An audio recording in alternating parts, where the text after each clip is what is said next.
pemirsa, kembali lagi bersama saya Dr. Natasha Finsky. Saya masih bersama Ibu Lia dan pastinya Diva, BFF cilik kita hari ini. Jadi, Ibu, kalau misalnya kondisi Diva saat ini gimana? Tingginya, terus berat badannya? Kalau saat ini berat badannya 11 kilo, tingginya 100 cm.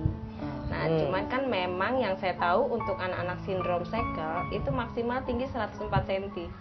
Oke. Oh, berarti Diva lebih tinggi dong ya? Enggak, belum. 100 cm. Oh, 100. Oh, kirain 111. Iya. Oke.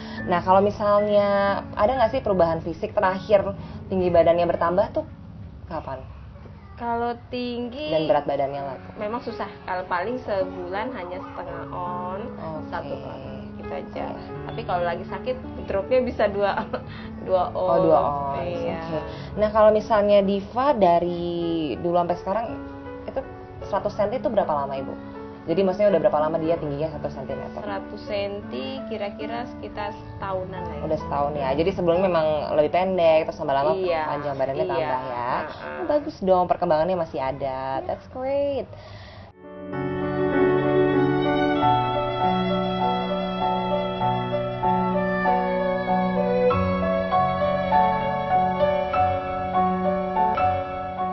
Jadi Ibu, apa yang Ibu lakukan saat Ibu tahu kalau misalnya si Diva mengidap sindrom Shackle?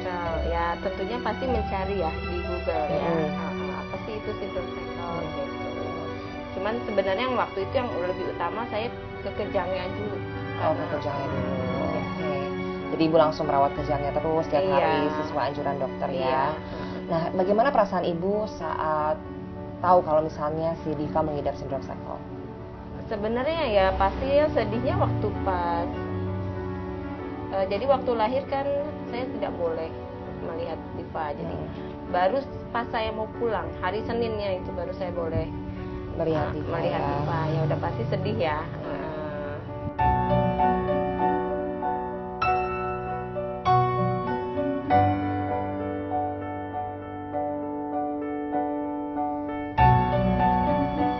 Terus gimana perasaan keluarga Ibu kalau misalnya pas tahu kalau misalnya mengidap sindrom Shackle? Pastinya sedih juga. Iya. Tapi oma-omanya pasti sayang banget ya. Semua keluarga mensupport banget Diva. Iya. Nice. Nah, kalau misalnya mainan favoritnya Diva apa tuh? Suka boneka-bonekaan? Enggak. Oh, enggak suka? Dia sukanya plastik yang bunyi-bunyi kaca. Gini. Oh, dia suka kaca. Dia suka ngaca. Dia kayak ikan cupang. Wah, ikan cupang Diva ya. Sukanya ngaca. Paling sama mainan yang mengeluarkan bunyi dan suara. Ya. Iya. Oke, berarti dia cahaya gitu. Oke, berarti dia memang penglihatannya, pendengarannya semua normal ya, baik-baik aja. Iya. Oke. Nah, kalau Diva sendiri tuh sering sakit-sakitan nggak sih, Bu? Kayak demam gitu? Yang umum aja ya, demam, batuk pilek. Oke. Iya, cuman memang lemahnya dia kan dia tidak bisa mengeluarkan dahaknya ya. Oke. Jadi tiap kalau batuk pilek harus dinebu. Harus dinebu terus. Iya. Oke. Nah, kalau misalnya saran dari dokter gimana tentang sindrom Shackle yang diderita oleh Diva? Sarannya dokter sih ya selama ini kan memang untuk sindrom Shackle-nya sendiri Diva sendiri nggak ada penyakit ininya ya penyertanya. Jadi secara fisik juga dia hanya mini aja. Ya waktu itu sih paling saya fisioterapi, okupasi terapi saya lakukan untuk Diva. Fisioterapinya apa aja Ibu kalau untuk Diva? Kalau dulu kan karena dia terlambat, misalkan untuk seusianya harusnya setahun udah bisa berjalan atau dia kan memang terlambat sama sekali. Jadi waktu itu belajar merangkak, belajar duduk. Tapi sekarang bisa berdiri, Bu? Berdiri bisa karena posisi kakinya bengkok ya.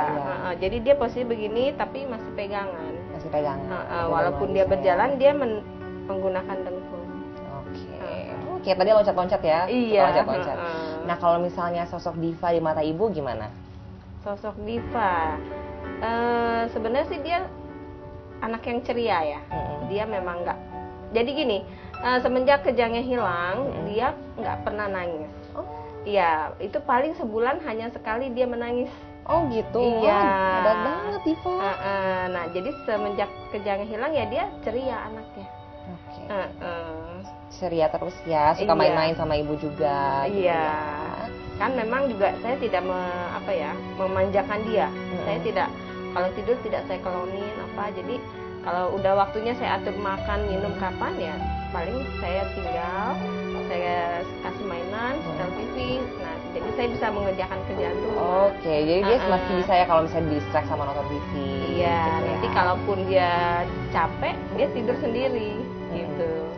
Kalau misalnya teman-teman di rumah, di sekitar rumah, dia ada yang sering main nggak ke sini? Sering. Oke, ya seumuran Diva atau misalnya anak-anak kecil gitu ya, Iya. suka nemenin Diva. Iya. Oke, berarti ya tetangga semua baik-baik ya? Baik ya. Oke. Nah, kalau misalnya Diva, makanan kesukaannya apa, Bu? Kalau dia apa aja mau aja ya. Oh, apa aja mau? Wow, hebat banget. Ini biasanya masakin apa? Tapi pasti gizinya seimbang ya? Iya, itu paling ya kayak makanan sehari-hari aja, sama menunya sama yang sama ibu saya. juga sama Iya, ya? Oke. Cuman memang kan untuk dokter menyarankan nasinya tuh lembek ya. Nasinya harus lembek ya. Tapi dia ada masalah nggak sih menelan gitu? Untuk masalah pencernaan nggak ada. Kalau ibu sendiri merasa nggak sih kesulitan kalau misalnya mengurus orang Diva, terus mengurus orang tua ibu juga yang ibunya lagi mengidap stroke? Enggak sih ya, karena memang juga Divanya anteng anaknya. Oke. Iya. Pasti Diva juga senang ya kalau ketemu orang opa omanya? Iya. Senang ya opa oma ya?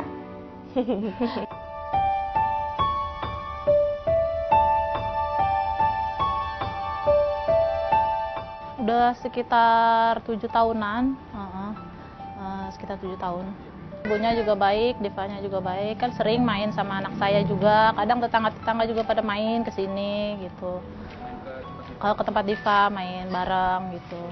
Anaknya ya ceria ya, kadang juga kalau lagi berantem sama anak saya berantem, main bubut-bubutan rambut. Namanya anak kecil kan, sama aja.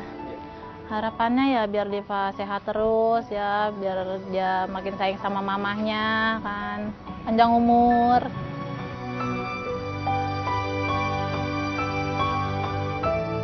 Hai, mau loncat lagi.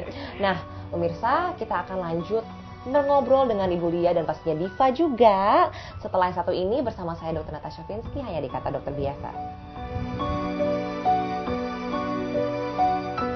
Harapan saya biar sehat terus, dia ceria, ya walaupun keadaannya begini, untung mamanya sabar orangnya, nggak putus asa gitu. Tetap semangat bener.